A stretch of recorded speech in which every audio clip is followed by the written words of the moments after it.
Good morning, everyone. Here's me. Here's Jake. Here's White Kitty, 15 years old. I'm still doing good. Yep.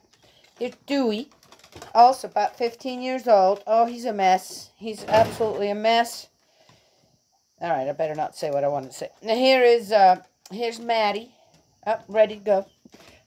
Oh, and here's Midnight, you guys. Look, she's grown so much. And I think it's going to be a hen. I don't see a comb, which some of our chickens, whatever breed they are, that's kind of what it is. She's doing all right. So, and she's grown. She's healthy, except for her really pitiful leg. Anyway, oh, and she loves watching videos with me. I sit out here on the porch and I listen to Ben Shapiro. Yeah, he's become one of my favorites. And ABL and some other people. And the Treehouse, I love that one too. She's phenomenal. I just love her. And anyway, all people that are being... All right, Daniela. But she loves... Oh, jeez, come on, Jake. She loves sitting with me midnight and watch the shows with me. That's so funny. It's like she's paying attention. I'm going, you have such a pea brain. Yeah. Well, anyway. Okay, all right. Dead yellow.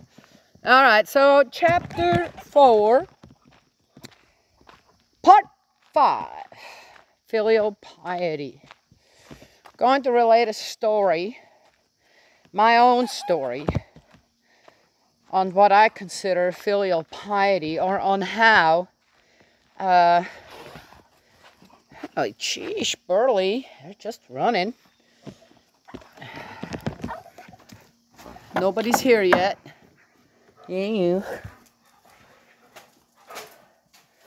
How I've been taught filial piety, besides that I already had a very strong sense as a child to whom I pledge allegiance to. Oh, the mama and the baby chick made it back in here. Oops. Suck. Oh, is it still on? Yeah, okay. So, I grew up in a home where, all right, I have to be honest about it. I just wasn't a child that was very sensitive or present in the world until about 6 years old. Then I started noticing things, but it just never really affected me.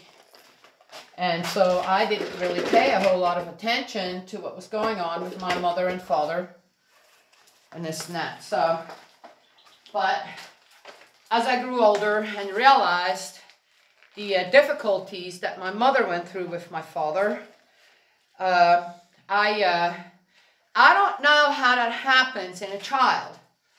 I've never felt per se a distaste or angry at my father. I just decided that my loyalty needed to be to the one parent that actually did take care of me. So really, there's not much else to say about that. And that was kind of it for me. And that's what I did. My loyalty as a child, my filial piety as a child, went pretty much 100% to my mother. Because my father just wasn't there. Okay. So it's like, why cry over spilt milk? How do you know that as a 7-year-old? For some reason, for me, as I said, it was kind of like cut and dry. Okay. Yet, as a child, as I went through that, there was a time where I very much felt like my mom needed me. Okay, I gotta feed the pigs real quick. Oh, wait, no. I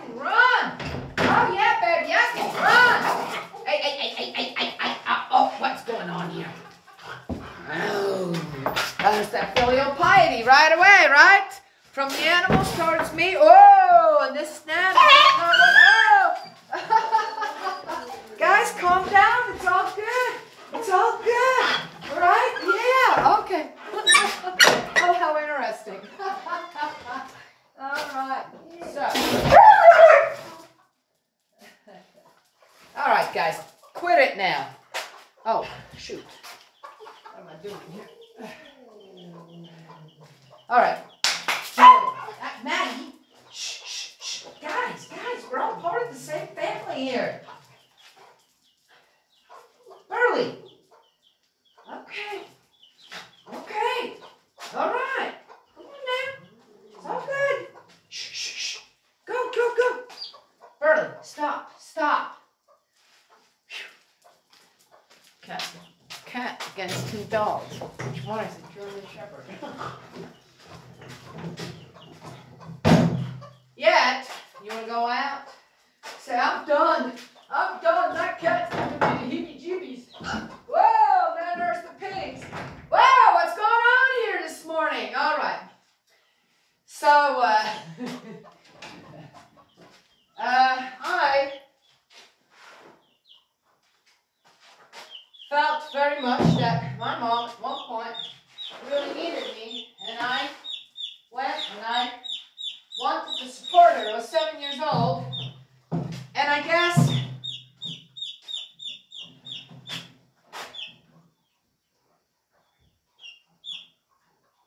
the pain my mom dealt with, she could not accept that from me. And I was told to just go away, and I did, and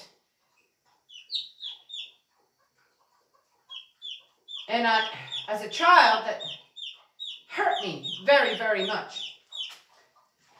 And yeah, it might surprise some to know that I was a very quiet child.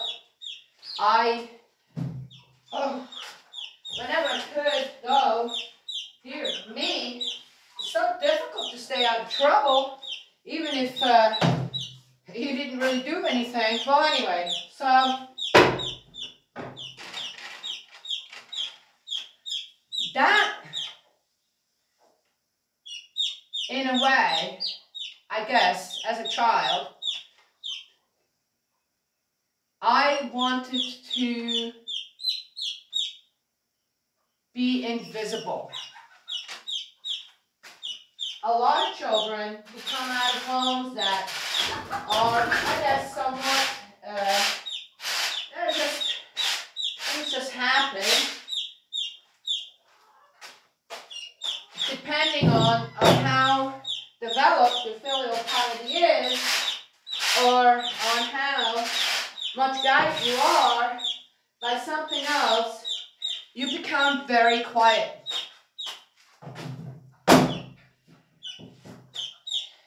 So, that was my childhood. Oh, I loved it. Oh, I have no complaints about my childhood. Guys, I mean, really, now, the age that I'm at, I remember even when I was a kid, I was never really given to, oh my gosh, poor me, oh this, oh that. I always, somehow, you lost your baby, honey? God almighty. Where is this going here? Real interruption going on here. Someone doesn't want us to talk about all this. We're going to anyway.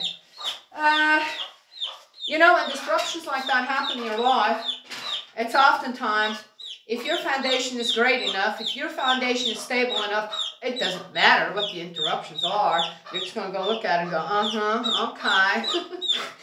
But that's it. That's how you overcome. That is how you restore. That is how you're not going to be bogged down suddenly and, you know, just look like a maniac out there not knowing what you're doing. Come on, honey. So the main thing for me is go find mama. Go on.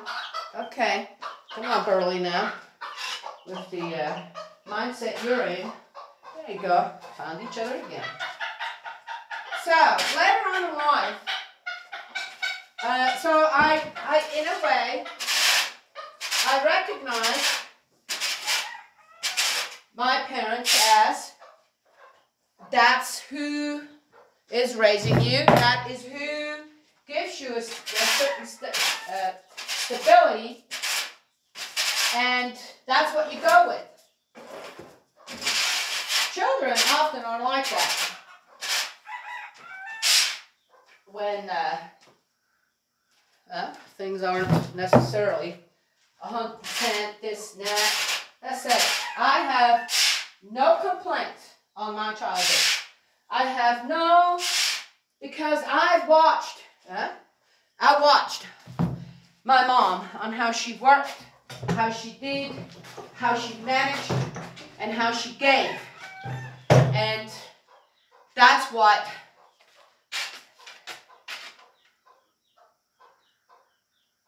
gave me the teachings to love my mom unconditionally to this day. So, then, suddenly I ended up in a different country. And, okay, started my family here. And I got to know the Unification Church, True Parents, the Divine Principle. And for someone like me, who, in a way, it's difficult sometimes to explain this or on how that happens. God just works in the way He works. So I'm not going to question everything out there because I already know what the direction is unquestionably the right direction, the right path. So, as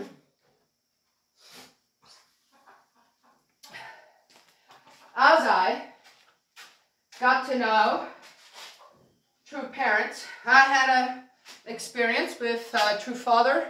He walked the first time, he walked into the room. I saw and I believed. That's just what it was. So that was it. I mean, I don't have to get it further into it. That's just what it was. I'm going, okay. That's it. That's all I need. Left with all of my children. Didn't even listen to the speech or nothing. You walked in. I saw. I felt. I'm going, oh, okay. I'm good. Then later on, I guess I needed to have this experience first as a child of God, as a child of my parents, and then becoming a spiritual child of True Parents. Then I started to hear and see and get to know what their family was like. True Parents' family. I'm going, whoa, they got way more problems than I've got in my own family. And it's one of those things. I mean, if people don't like certain things, they're going to latch on to all the negative. And we're going, okay, well, I can't do that because I already had that other experience and I can't disregard that, no matter what. So it took me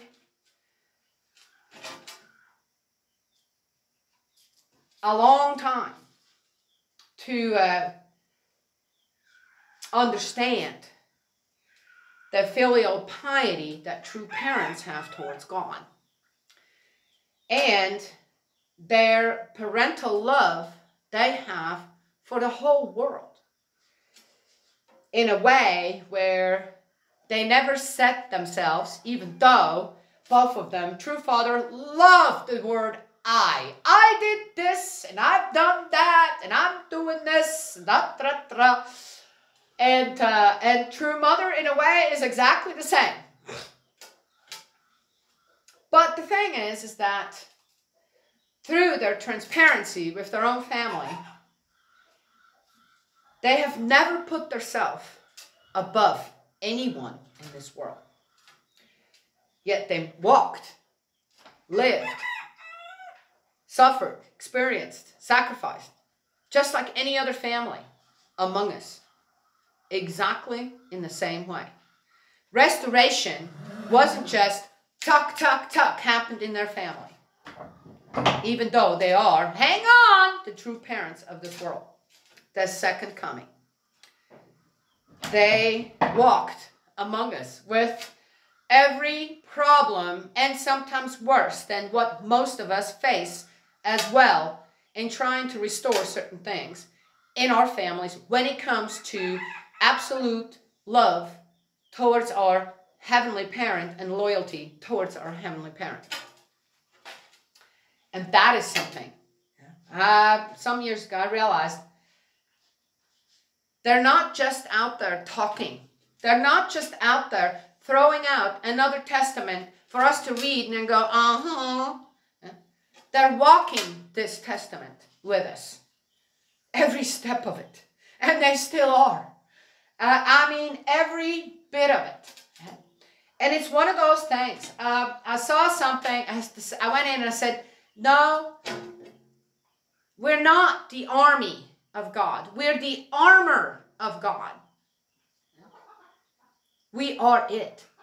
We're not wearing the armor. We are the armor for God. We're not out there fighting a war. We are the protection out there for God's principles of creation and the principles of love. That's what we are. That's the kind of armor that we are. We are it. And true parents have, true father in spirit world now still is, with true mother still on earth, is still doing that, is still teaching us that. When one realizes that, there are some things as a child, a filial child, you cannot change. It depends on your own heart to mind on, are you willing to charge forward and not give some in your surroundings that need to have the time to first adjust and become that armor as well? Or are you going to step back, as God often has to do, because he can't be a part of any violence, and wait. Wait until the storm calms down. Okay? Instead of being out there, getting hit by rain. Oh, the rain can't clean you, wash you clean, this and that. I mean, hello. Yeah. And get hit by lightning. Get hit by a branch that may fall or may not. Stay. Stay where you can observe the storm. And then when it is time, you step out and you save a life. One's good. Two's great. 3 is just about the absolute. More than that, you must be doing something right. Okay, so that's what I wanted to say this morning. Okay, let's let the horses in. What else?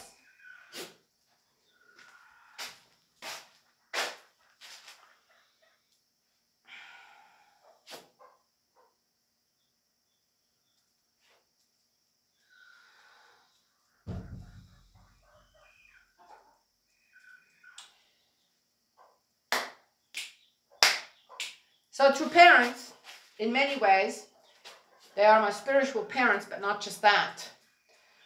I walk the restoration path with them. Theirs and mine are united. And because of that,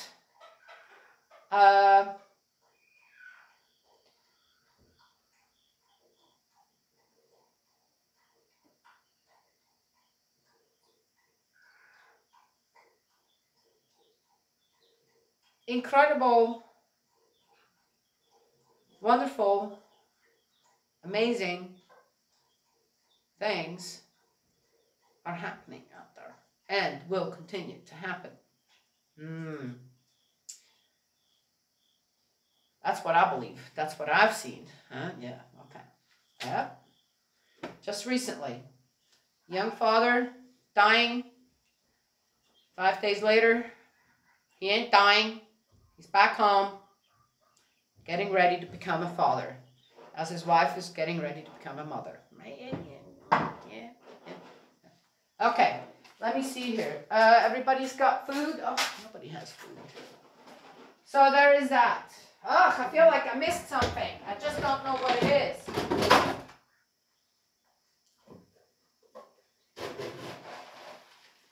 So filial piety isn't just to your own parents, which, as I said, as a child, unless you're, I don't know, peer pressure is a big thing in this day and age.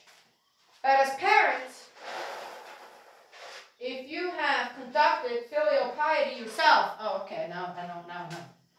And that isn't just to your own parents,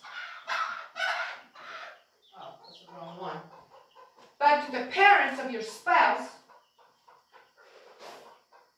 it kind of completes the circle of filial piety. Again, God created Adam, and then from Adam he created Eve, per se. And through that, two lineages, not just one per se, become one.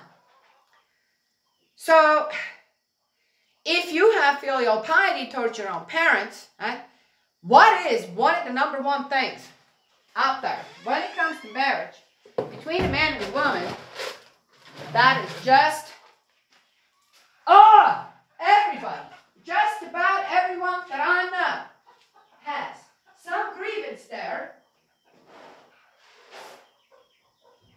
and it is in-laws. Yes, in-laws. Let me do it again.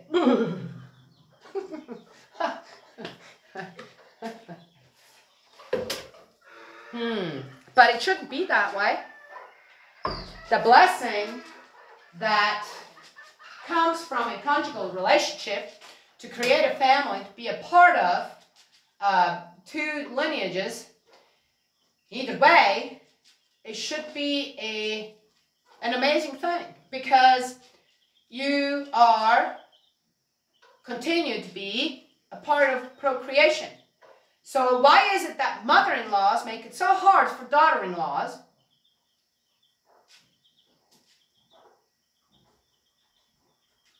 So for some reason the sons don't go through that.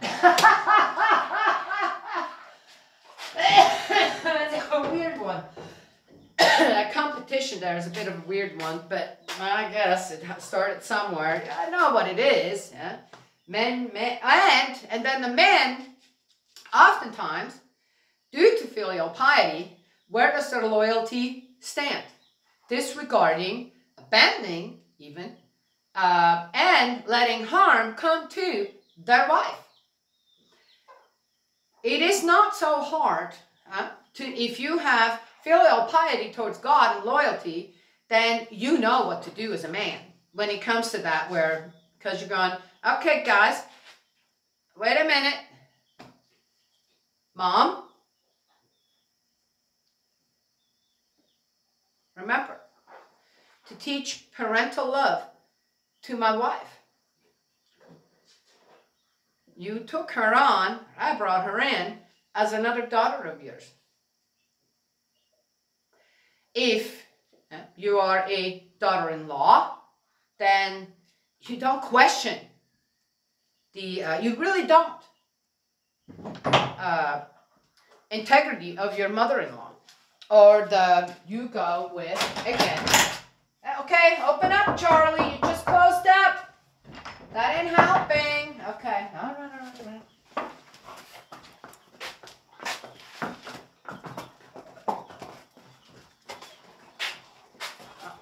Everybody, oh my God, the stickers. Oh. All right. Sage!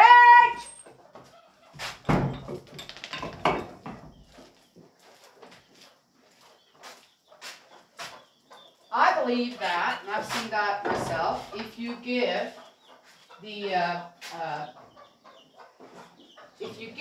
respect and due that a mother-in-law is supposed to get, and you just kind of stick in, and sometimes a brother, a sister takes over the position of a mother-in-law as well, you just go with it. You do not fight them. That is absolutely 100% counterproductive. And again, your children, if you have any, are seeing that. And what will be their relationship with their extended family? You see, the children, they're not in-laws. So, what I want to say with that is that our filial piety, when we understand what that is towards God and the loyalty towards God, then we also know when to sacrifice some of our own righteousness in order to restore certain relationships like mother-in-law, daughter-in-law, and show that filial piety no matter what. Sometimes you will never win them over. But I tell you what I've experienced, that in the end,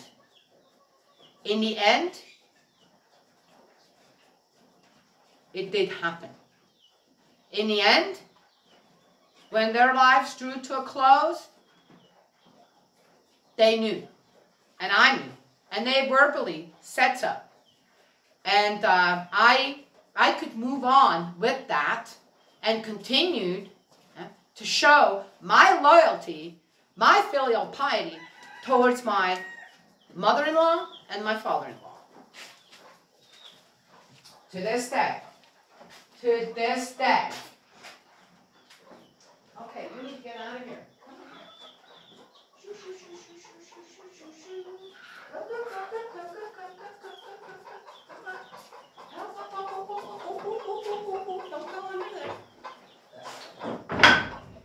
So, I learned through my experience with true parents, the divine principle, the second coming, the teachings that I got there, that if you put yourself above anyone out there, then your credibility, when it comes to your own life, to your own family, to your own happenings, it won't matter what you say out there, you're not going to get credit. You're not going to be credible. You are going to get accused.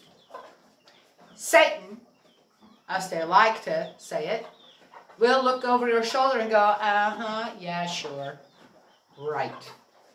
But if you walk among the people, right, you acknowledge, your life is transparent.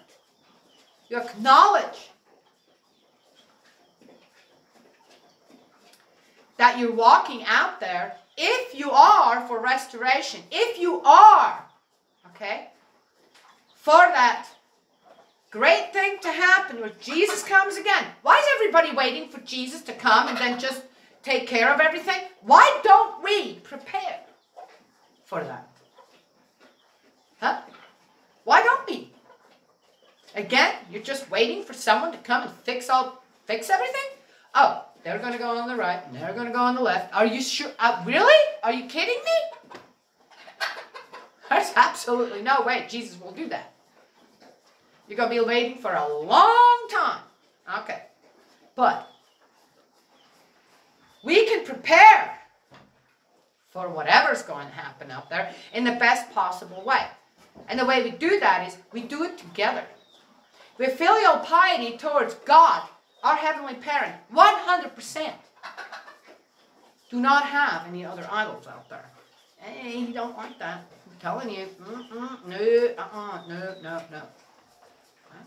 He is the one and only God. The one and only Creator. He just is. It doesn't matter if you believe it or not. That's still a fact.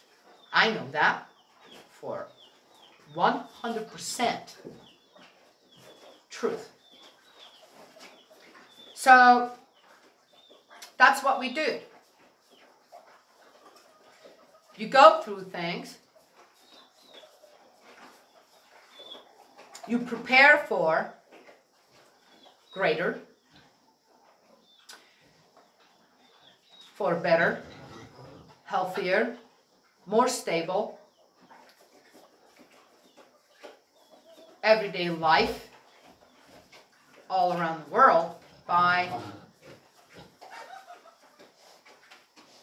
being a part of it, not above it. And that's what true parents talk about. With the mess they had going on, still got going on in their own family. Yeah, we're not above you. We too are working on all that. And to me, that was really comforting. To me, that was, oh, yes.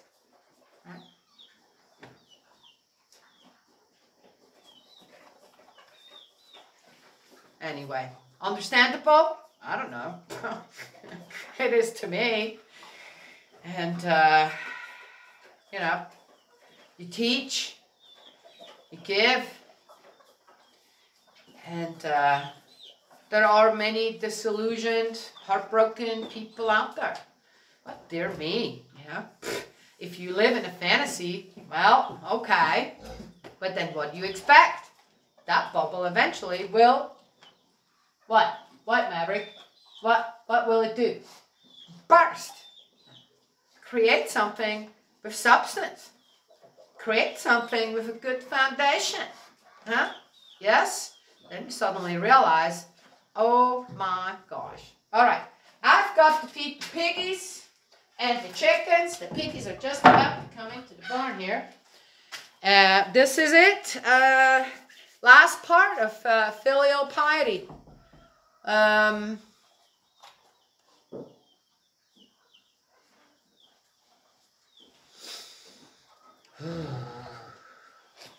Beautiful thing. God's love and blessings always. I will talk to y'all another time. Maverick, say goodbye. Look at them stickers in his hair. Oh.